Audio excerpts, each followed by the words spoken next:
السلام علیکم ورحمۃ اللہ وبرکاتہ۔ الحمد للہ رب العالمین والعاقبۃ للمتقین والصلاة والسلام علی سید الانبیاء والمرسلین محمد وآلہ وصحبہ اجمعین ومن تبعهم بإحسان الى یوم الدین وبعد۔ قال اللہ تعالی فی القرآن المجید اعوذ باللہ من الشیطان الرجیم بسم اللہ الرحمن الرحیم انا انزلناه في ليلة القدر وما ادراك ما ليلة القدر ليلة القدر خير من ألف شهر تنزل الملائكة والروح فيها بإذن ربهم من كل امر سلام هي حتى مطلع الفجر۔ وقال النبي صلى الله عليه وسلم تحروا ليلة القدر في الوتر من العشر الأواخر من رمضان، رواه البخاری۔ محترم ناظرین و مکرم سامعین، پروگرام تحفہ رمضان المبارک کے 22ویں قسط میں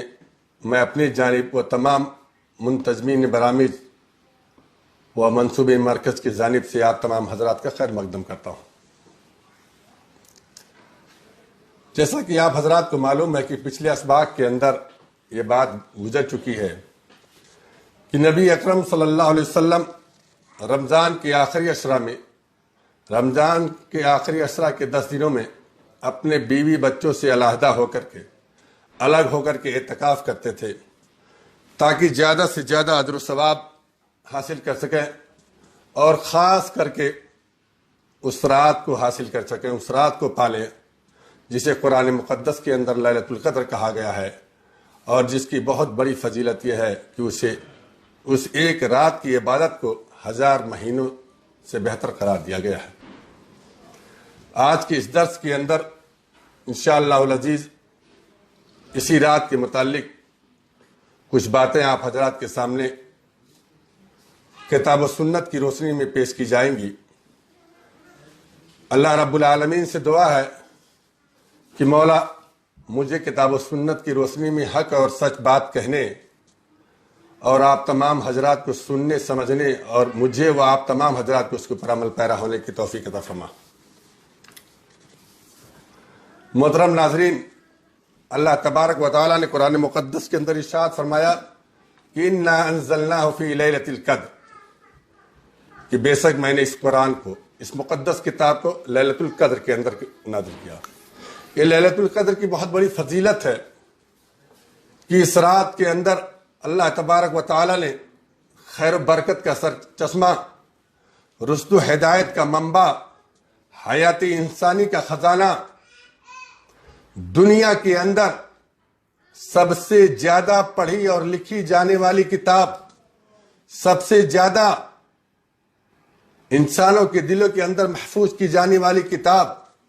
دنیا کے اندر سب سے زیادہ تقسیم کی جانے والی کتاب، اور نزول قرآن یعنی اب سے 1442-43 سال پہلے سے لے کر کے آج تک، اور آج سے لے کر کے یوم القیامت تک دنیا کے اندر پیش آمدہ مسائل کے حل کی کتاب، دنیا کی سب سے سچی اور سب سے زیادہ معتبر کتاب قرآن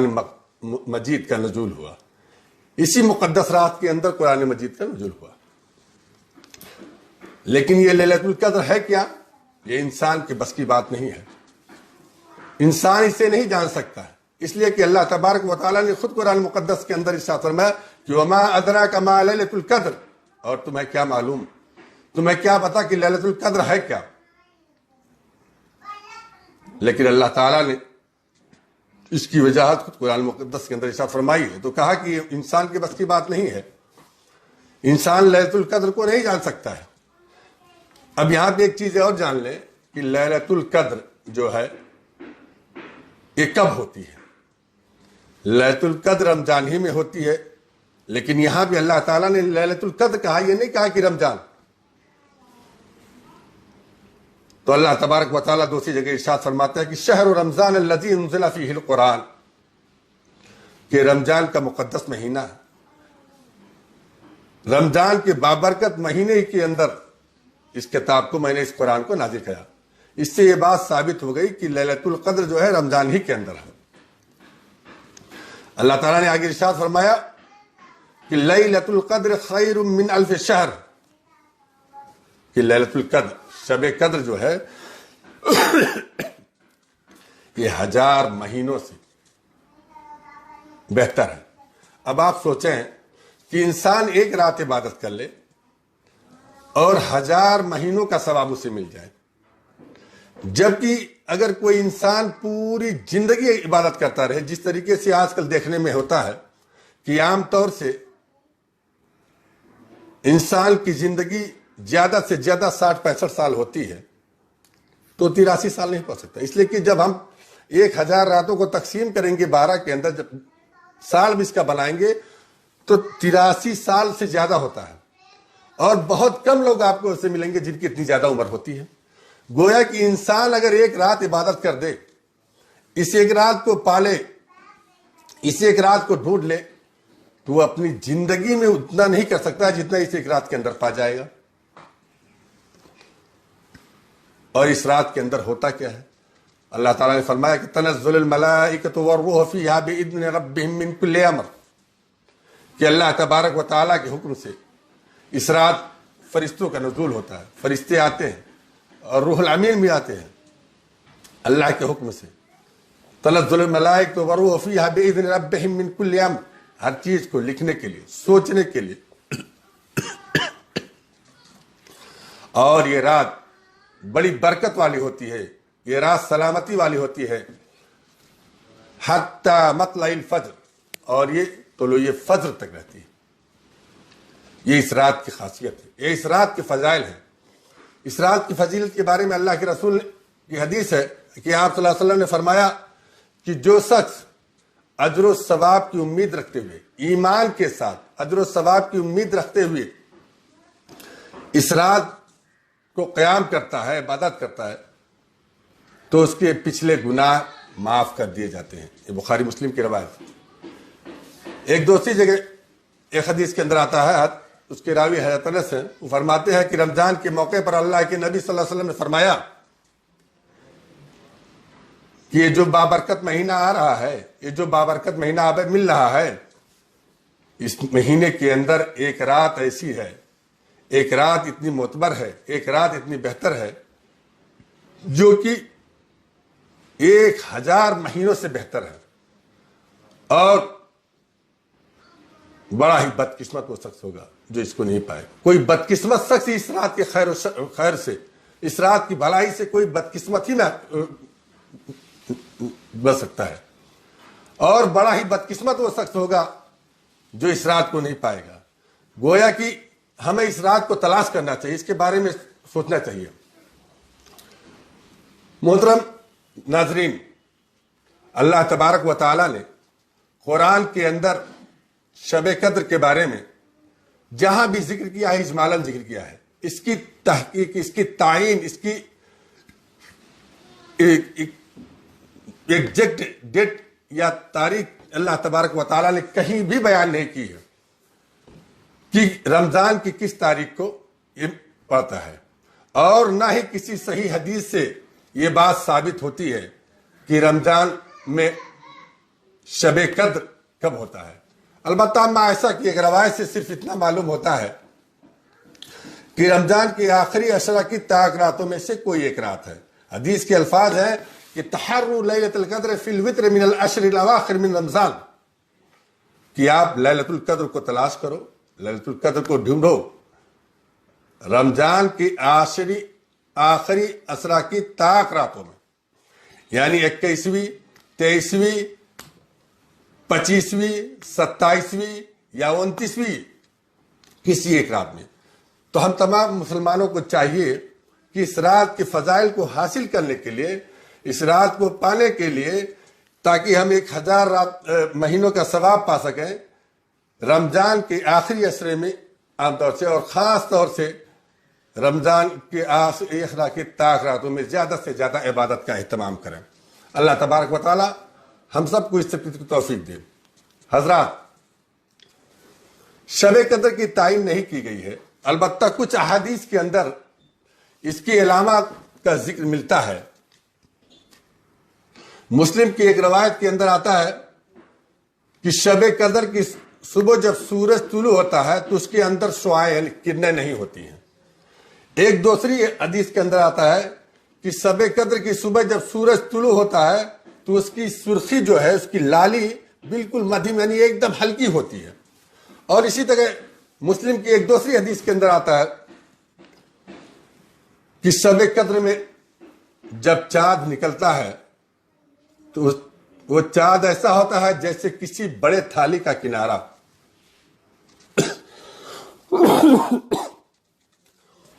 اور اسی طریقے سے ایک اور جگہ آتا ہے کہ اس رات کا موسم بہت معتدل ہوتا ہے۔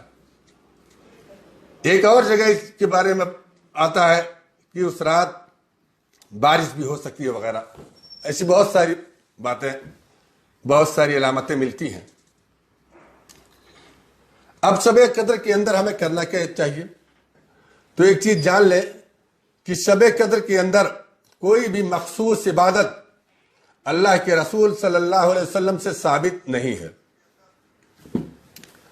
اللہ کے رسول صلی اللہ علیہ وسلم سے کوئی مخصوص عبادت شب قدر کے لیے ثابت نہیں ہے۔ البتہ ہم سب کو توبہ استغفار، تلاوت کلام پاک، ذکر و اذکار اور زیادہ سے زیادہ نوافل کے اہتمام میں گزارنی چاہیے۔ ہمیں اس رات اپنے گناہوں کا اعتراف کرتے ہوئے اللہ تبارک و تعالیٰ سے توبہ کرنا چاہیے، رو رو کر کے گڑگڑا کر کے دعائیں کرنی چاہیے، بخشش طلب کرنی چاہیے کہ اللہ تمہیں معاف فرما دے۔ اور زیادہ سے زیادہ اللہ کے رسول صلی اللہ علیہ وسلم کی بتائی ہوئی دعا کہ اللہم انک عفو تحب العفو فاعف عنی، کہ اللہ تو بڑا کریم ہے، تو بڑا سخی ہے، تو معافی کو پسند کرنے والا ہے، معاف کرنے والا ہے، اے اللہ تو مجھے معاف فرما دے۔ یہ وہی دعا ہے جس کی پڑھنے کی تعلیم اللہ کے رسول صلی اللہ علیہ وسلم نے اما عائشہ نے جب آپ صلی اللہ علیہ وسلم سے پوچھا کہ اگر میں لیلۃ القدر کو پالوں تو میں کون سی دعا پڑھوں، تو اللہ کے رسول صلی اللہ علیہ وسلم نے فرمایا کہ جب تمہیں لیلۃ القدر مل جائے تو اللہم انک عفو تحب العفو فاعف عنی، یہ دعا پڑھو۔ یہی وہ دعا ہے۔ شب قدر من جانب اللہ، کیونکہ شب قدر کے فضائل ہمیں تو معلوم ہو گئے، تو اب ایک چیز جان لیں کہ یہ اللہ کی جانب سے عام مسلمانوں کے لیے، سب کے لیے ایک بہت بڑا تحفہ، بہت بڑا انعام ہے۔ ہمیں اس کے اندر زیادہ سے زیادہ عبادات کا اہتمام کرنا چاہیے، نوافل پڑھنا چاہیے، قرآن مجید کی تلاوت کرنی چاہیے، توبہ و استغفار کرنا چاہیے، اپنے زنگ خوردہ ایمان، زنگ خوردہ دل کو صاف کرنا چاہیے، اور زیادہ سے زیادہ عبادات کا اہتمام کر کے کوشش کرنی چاہیے کہ ہم اس رات کو پالیں جسے قرآن کے اندر لیلۃ القدر کہا ہے اور جو 1000 مہینوں سے بہتر ہے۔ مگر افسوس ہوتا ہے جب ہم اپنے معاشرے کا جائزہ لیتے ہیں، جب ہم اپنے سماج کا جائزہ لیتے ہیں، جب ہم اپنے سماج کا معائنہ کرتے ہیں، ہم جب اپنے گاؤں اور علاقے کو دیکھتے ہیں تو ہمیں بہت افسوس ہوتا ہے، بہت طفل ہوتی ہے کہ ہمارا معاشرہ بالکل اس کے اپوزٹ ہے، ہمارا سماج اس سے بالکل الگ ہو چکا ہے، ہمارا سماج اس سے بالکل بدل چکا ہے۔ ہمارا کام کیا ہوتا ہے؟ ہم شب قدر میں نماز تراویح کے بعد یا تو مسجدوں کے آس پاس بیٹھ کر کے، یا گاؤں کے اندر موجود دکانوں میں، یا چوراہوں کی دکانوں پہ بیٹھ کر کے لایانی باتوں میں مشغول رہتے ہیں، دنیا کی خرافات میں مشغول رہتے ہیں، چغل خوری اور غیبت خوری کے ذریعے اپنے آخرت کو برباد کرتے ہیں۔ اور ہمارے کچھ بھائی ایسے ہیں جو مساجد کے اندر ہوتے ہیں، لیکن ان میں سے بھی کچھ لوگ تو ٹھیک، لیکن کچھ کا ہونا نہ ہونا بیکار ہے۔ اس لیے کہ جو لوگ مساجد میں ہوتے ہیں اس میں سے گنے چنے لوگ ایسے ہوتے ہیں جو نوافل کا اہتمام کرتے ہیں، یا تلاوت کلام پاک کرتے ہیں، یا دعا استغفار میں مشغول رہتے ہیں۔ ان میں بھی اکثریت کو دیکھا جاتا ہے کہ مسجد کے اندر بیٹھ کر کے، مسجد جو کہ اللہ کی عبادت کی جگہ ہے، دنیاوی خرافات سے الگ تھلگ رہنے کی جگہ ہے، مسجد ایسی جگہ ہے جہاں جا کر کے ذکر و اذکار کیا جائے، جہاں جا کر کے توبہ استغفار کیا جائے، نماز پڑھنے کی جگہ ہے، تلاوت کرنے کی جگہ ہے، لیکن ہم ایسی مبارک رات میں بھی مسجد کے اندر بیٹھ کر کے دنیاوی خرافات میں مشغول رہتے ہیں، اور کچھ بھائی ایسے ہیں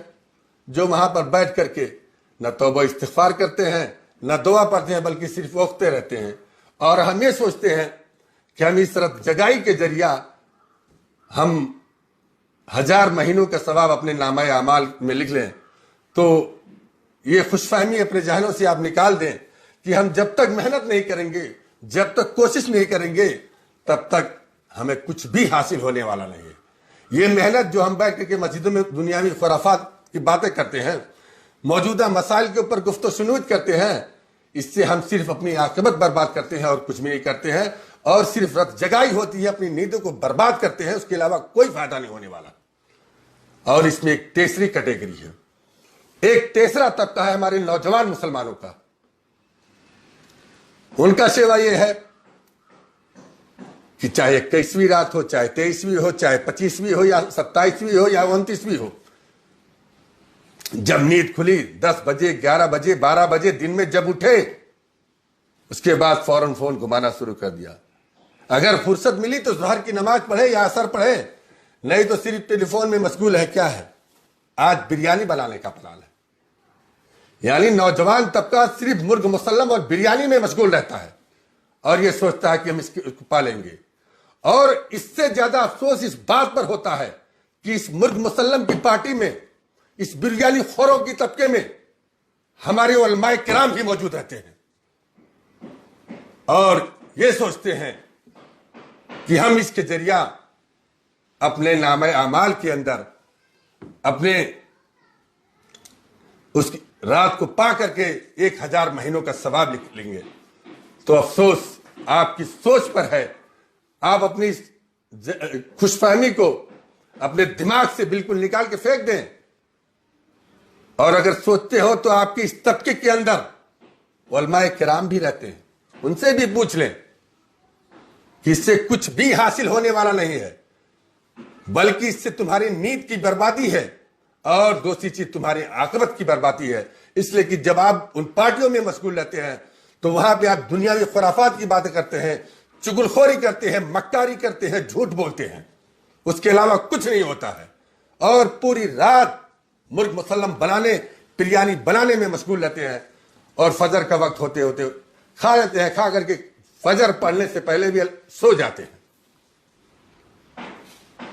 اور اسی تیسری کیٹیگری کے اندر کچھ شامل ہماری ماں اور بہنیں بھی ہیں،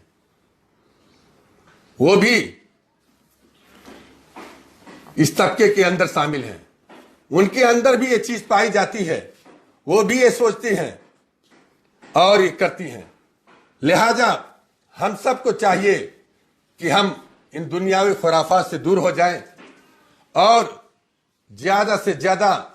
عبادات کا اہتمام کریں، چاہے 21ویں رات ہو یا 23ویں ہو یا 25ویں ہو، یعنی طاق رات کو کے اندر خاص طور سے، اور پورے عشر اواخر میں زیادہ سے زیادہ نوافل کا اہتمام کریں، توبہ استغفار کریں، تلاوت کلام پاک کریں، تاکہ اللہ تعالی ہمیں وہ رات نصیب کر دے جسے قرآن مقدس کے اندر لیلۃ القدر خیر من الف شہر کہا گیا ہے۔ اللہ تبارک و تعالی ہم تمام لوگوں کو اس کی توفیق عطا فرما۔ اے اللہ، تو ہم تمام مسلمانوں کو جو دنیاوی خرافات مشغول رہ کر شب بیداری کرتے ہیں، انہیں صحیح طریقے سے شب بیداری کرنے کی توفیق عطا فرما۔ اے اللہ، تو مجھے جب تک زندہ رکھ، تو ہم سب کو جب تک اس دنیا کے اندر زندہ رکھ، ایمان اور اسلام پر زندہ کر رکھ، اور ہمارا خاتمہ ہو تو ایمان اور اسلام پر ہو۔ آمین۔ ربنا تقبل منا انك انت السميع العليم وتب علينا انك انت التواب الرحيم برحمتك يا ارحم الراحمين۔ تقبل يا رب العالمين، والسلام عليكم ورحمة الله وبركاته۔